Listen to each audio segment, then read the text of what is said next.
Bienvenue dans notre espace particulier, appelé « Terre des Pères », où des individus ayant des tendances psychotiques violant les normes sociales sous prétexte de favoriser leurs descendants bien-aimés. Je travaille comme gardienne d'enfants à l'âge de 21 ans et je suis responsable d'une fille, que nous appellerons Mia, avec qui j'interagis au moins une fois par semaine. On m'a demandé d'aider Mia, qui a actuellement 8 ans, et j'ai commencé à l'aider dès l'âge de 4 mois, oui, j'avais à peine 14 ans à cette époque. Sa famille est exceptionnelle et Mia, quant à elle, est une enfant extrêmement calme. Nous avons développé un lien fraternel. Je n'ai jamais réajusté mon salaire, il est donc important de souligner que je m'engage dans ce rôle moyennant une rémunération modeste.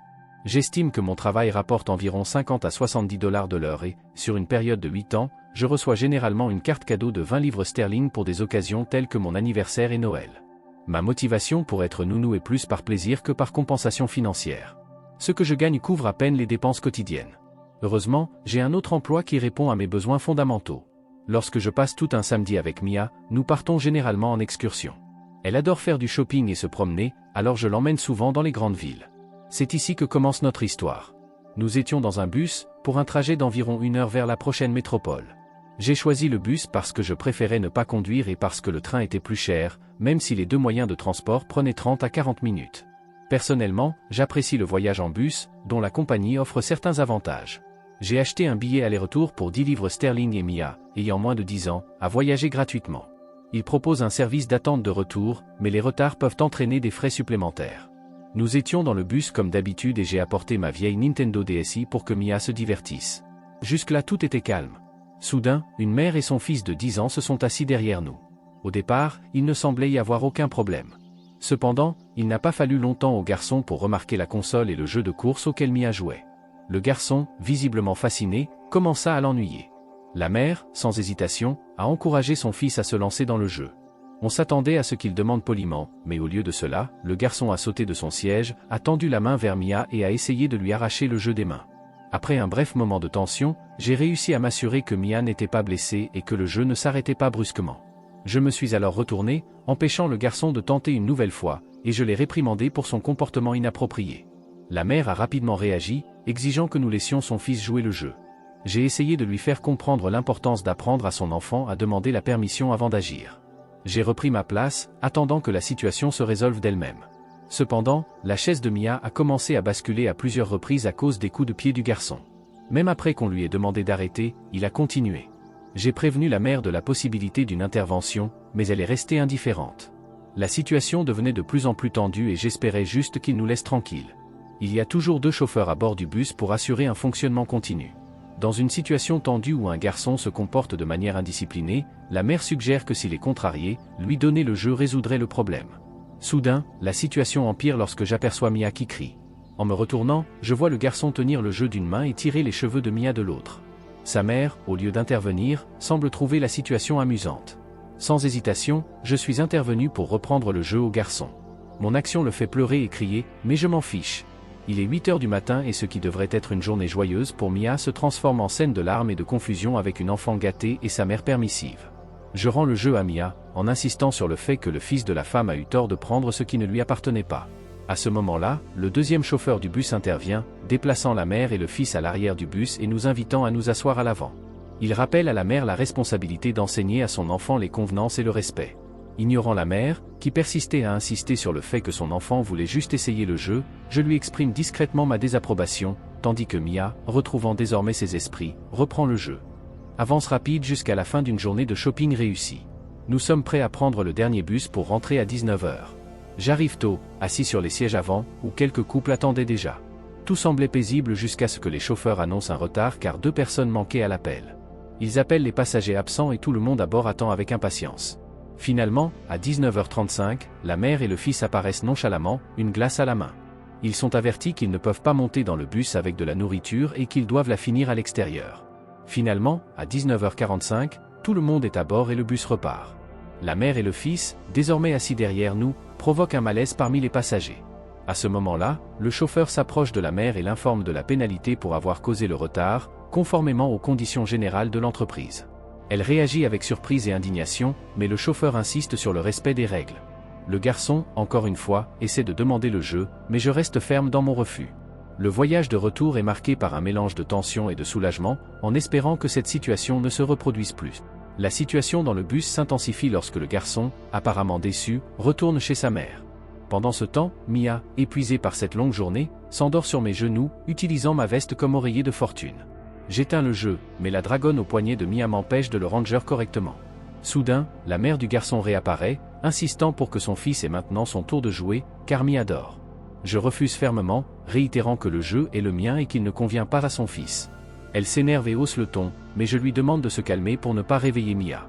La mère insiste, mais je réaffirme que le jeu est lié au poignet de Mia et ne sera pas donné à son fils. Je menace de demander de l'aide au chauffeur si nécessaire. Le premier conducteur remarque le tumulte et s'approche, obligeant la mère et le fils à s'éloigner de quelques rangées. Je pensais que la situation était résolue, mais j'avais tort. Distrait par mon téléphone, échangeant des messages, je ne remarque pas au début que le garçon se faufile sur moi. Soudain, Mia se réveille en criant, effrayée par le garçon qui s'était glissé sous les sièges et envahissait maintenant notre espace personnel. Le chauffeur parvient à arrêter le bus à temps, évitant ainsi un accident. Les chauffeurs sont furieux, le garçon pleure et la mère le défend, nous accusant, Mia et moi, de la situation. Un passager intervient pour tenter de calmer la mère hystérique, tandis que l'autre conducteur se demande pourquoi son fils se trouvait sous les sièges. La mère irrationnelle exige que je confie le jeu à son fils, me traitant de noms offensants. J'essaie de rester calme, réconfortant Mia, qui tremble de peur. Lorsque le garçon essaie à nouveau de reprendre le jeu, je perds patience et je le repoussant légèrement vers sa mère. Je me lève, visiblement irrité, et préviens le garçon de ne plus nous déranger. La mère du garçon prétend qu'il est blessé, mais je contre-argumente, soulignant ses tentatives répétées de voler la partie et son comportement inapproprié en se faufilant sous les sièges. Je suggère que de tels actes pourraient même justifier une plainte en justice, mais j'insiste sur le fait que le garçon est probablement plus la victime de la négligence parentale que le coupable, et je ne souhaite pas aggraver sa situation. À ce moment-là, la mère du garçon a été catégorique, affirmant que je devais le jeu à son fils, qui, selon elle, était un enfant exemplaire et méritait de jouer avec le jouet. Elle a essayé de m'intimider en se plaçant de manière agressive derrière moi. Pendant ce temps, Mia gardait toujours le jeu avec elle-même. Je ne m'inquiétais plus du jeu lui-même, mais j'avais peur que toute tentative de le retirer à Mia puisse entraîner des blessures physiques. Mesurant 1,75 m et pesant environ 70 kg, je ne suis pas particulièrement imposant. Je suis un jeune rugbyman, habitué à affronter des adversaires masculins plus grands et plus forts. J'ai la capacité de vaincre des adversaires depuis des positions désavantageuses, une technique standard dans mon répertoire sportif, mais dans cette situation, une confrontation physique était impensable. Après avoir poussé le garçon plus tôt, les conducteurs et un passager sont intervenus, retenant la femme alors qu'elle continuait de crier, de l'étreindre et de lancer des insultes. D'autres passagers ont essayé de la calmer et elle a fini par se calmer. Je me rassis, espérant que nous pourrions enfin atteindre notre destination. J'avais déjà informé la mère de Mia du retard, mais je devais maintenant l'informer de la détérioration de la situation. En tremblant légèrement, je me suis ressaisi et suis retourné au jeu, sortant mon téléphone pour informer la mère de Mia que nous arriverions encore plus tard. C'est à ce moment-là que j'ai entendu la mère du garçon chuchoter dans son téléphone, déformer l'histoire et signaler à la police un incident de maltraitance d'enfants et de jouets volés, affirmant avoir été menacée et acculée par plusieurs hommes. Elle a manifestement exagéré, créant un faux récit de ce qui s'est passé. Je me suis levé et suis immédiatement allé prévenir les chauffeurs, qui ont été choqués par la situation et ont contacté la police et leur quartier général. J'ai rapidement envoyé un message à la mère de Mia, lui expliquant la situation pour éviter qu'elle ne s'alarme lorsqu'elle apercevrait la police au point de dépôt. Après environ 45 minutes, nous sommes arrivés à destination, où nous avons été accueillis par 8 voitures de police, une ambulance et la mère de Mia, qui semblait avoir déjà parlé aux autorités et nous attendait. À ce moment-là, en plus de nous, il y avait un homme âgé qui attendait pour récupérer l'un des couples présents. À ma grande joie et soulagement, Mia semblait s'être bien remise de l'incident, dont je craignais qu'il ne lui laisse une marque psychologique. J'avais peur que ma réaction explosive puisse avoir une influence négative sur la fille, qui ne m'avait jamais vu en colère ou en conflit. Quand nous sommes arrivés, Mia a couru avec enthousiasme à la rencontre de sa mère et je l'ai suivie, portant les sacs de courses que nous avions confectionnés. Pendant ce temps, la mère et le fils, à l'origine de tous ces problèmes, étaient interrogés séparément dans l'ambulance, et nous avons également dû répondre à quelques questions. Heureusement, les caméras de surveillance du bus ont corroboré notre version des faits. La femme a été arrêtée, ainsi que son fils, interdit d'utiliser les services de la compagnie de bus. Elle faisait maintenant face à plusieurs accusations, notamment celle d'avoir incité son fils à voler, de porter de fausses accusations et de m'agresser. De retour à la maison, Mia a fièrement exposé sur ma machine les achats que nous avions effectués, notamment des tissus pour un projet de couture, une activité que nous aimons faire ensemble les jours de pluie.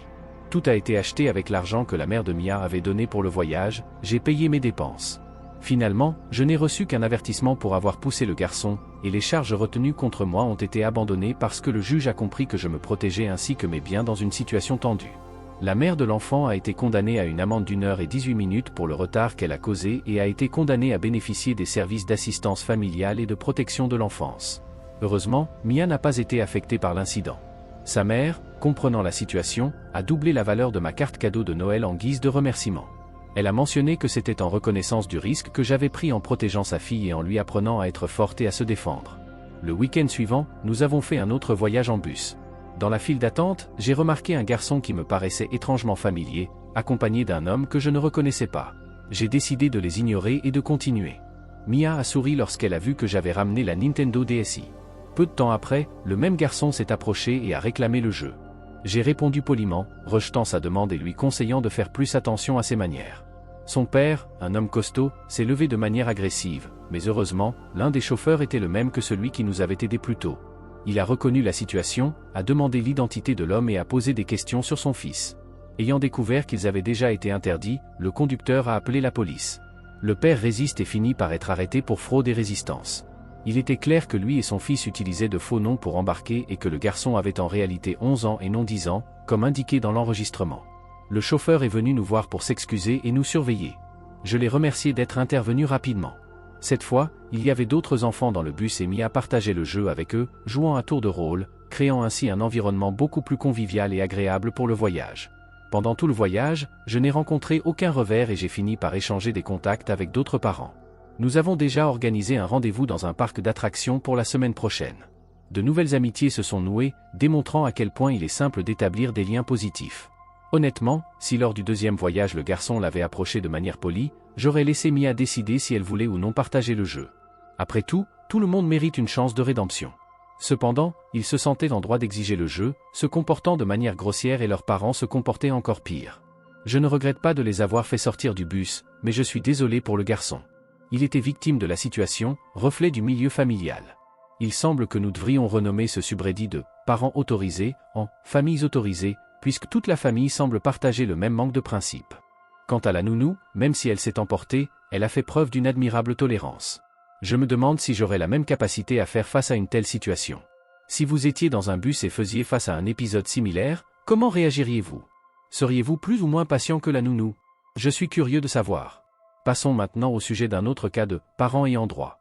J'ai un handicap qui affecte gravement mon équilibre, en plus de provoquer une faiblesse musculaire et des chutes fréquentes. Même si je peux encore marcher, ce n'est pas sécuritaire, j'utilise donc un fauteuil roulant. Un jour, j'ai décidé d'aller au supermarché avec ma petite sœur, qui avait 8 ans. Je ne la vois pas souvent, car je vis à l'étranger, nous avons donc profité de la journée pour nous rendre dans le plus grand centre commercial de notre région. Nous avons passé une excellente journée en déjeunant dans l'aire de restauration, puis elle a voulu jouer dans l'aire de jeu. Avec elle sur mes genoux, j'ai poussé ma chaise là-bas et elle s'est bien amusée. Au bout d'environ 15 minutes, elle est tombée. Comme ma chaise ne rentrait pas dans la cour de récréation, j'ai pris ma canne et je suis entré vérifier si elle allait bien. Peu de temps après l'avoir calmée, un père ayant droit est arrivé sur les lieux. Je plaisante souvent avec ma sœur en disant que je vais « manger ta jambe » quand elle tombe, ce qui la fait toujours rire. En titubant vers ma chaise, j'ai réalisé qu'elle avait été déplacée d'environ 10 pieds de l'endroit où je l'avais laissée, près de l'entrée où les parents laissent souvent leurs poussettes. Un enfant était assis sur ma chaise pendant que sa mère le faisait tourner. Je me suis approché et j'ai demandé à récupérer ma chaise.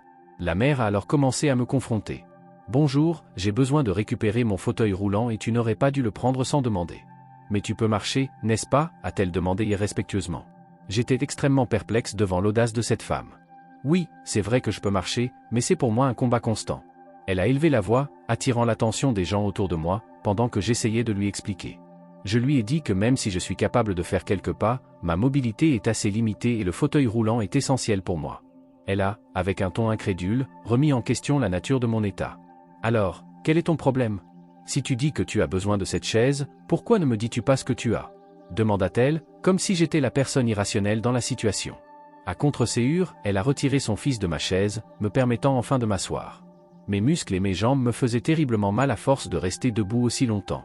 J'ai repoussé la chaise là où se trouvait ma sœur, essayant d'oublier l'incident et de me reposer. Alors que je m'éloignais, j'ai entendu la femme se plaindre bruyamment à quiconque voulait bien l'écouter, affirmant que je mentais sur le fait que j'avais besoin d'une chaise puisque je pouvais marcher et me traitant d'imposteur. J'ai récupéré ma sœur au terrain de jeu et nous avons quitté l'aire de restauration le plus rapidement possible. Mon compagnon était également perturbé par la situation. Pour nous calmer, nous avons décidé de regarder un film et nous avons choisi La vie secrète des animaux domestiques. Ma sœur a adoré. J'ai déjà été confronté à des personnes qui remettaient en question ma capacité à marcher et voulaient connaître mon état, mais je n'ai jamais vu un étranger prendre ma chaise. Il est important de se rappeler que les fauteuils roulants sont des extensions du corps de la personne et ne doivent pas être touchés sans autorisation. Merci d'avoir lu. Et sérieusement, les gens ne devraient vraiment pas faire d'hypothèses basées uniquement sur l'apparence des autres. De nombreux handicaps sont invisibles à l'œil nu. Par exemple, vous ne le sauriez pas en m'écoutant, mais j'ai un QI exceptionnellement élevé et je me considère comme l'une des personnes les moins attirantes de la planète. Par conséquent, je poursuis une carrière sur YouTube, où je pense que je m'intégrerai bien parmi les créateurs de contenu. J'aimerais savoir comment vous géreriez la situation du bus impliquant cette mère et cet enfant insistant. Auriez-vous été calme comme la nounou ou auriez-vous perdu votre sang-froid et les avez-vous expulsés du bus? Laissez vos avis dans les commentaires, je suis vraiment curieuse de savoir.